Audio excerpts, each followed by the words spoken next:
employment, the thing that I would stress about this is I'm really referring to the IPS model.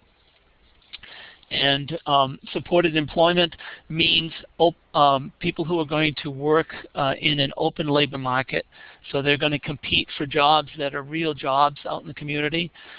They have to pay at least minimum wage, and they're in work settings that are inclusive or integrated. And of course, I know Voc Rehab, adheres to these specific features of supported employment. So I know folks know pretty much what supported employment is. The one thing that I would make as a point here is that these are not sheltered settings, and they don't include transitional employment. Some of you may know about transitional employment from clubhouses, and that's not the same as supported employment. So these are the main features of the IPS model.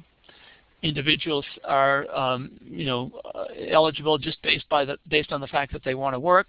So if they say they want to work, they would be eligible.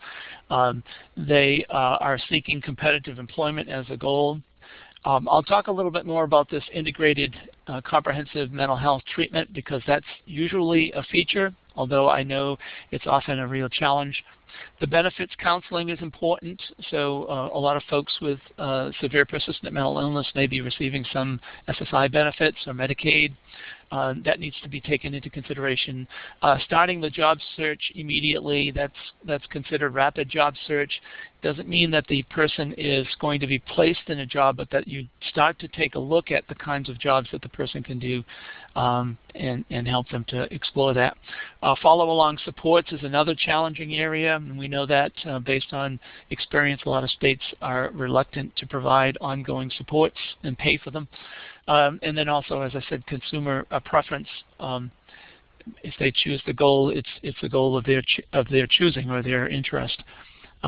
The integrated mental health services requires, in an ideal situation, that the case manager in mental health is working with the VR counselor or an employment specialist. And that should happen on a regular basis. If it's possible to co-locate those professionals, that's great, if they could be in the same agency. But if they can't, they really need to be meeting and talking with each other and sharing information about these services, both case management and mental health support, community support, along with the employment services like job development and job seeking and things like that. And they should meet probably 2 times, no less than twice a week in this particular model.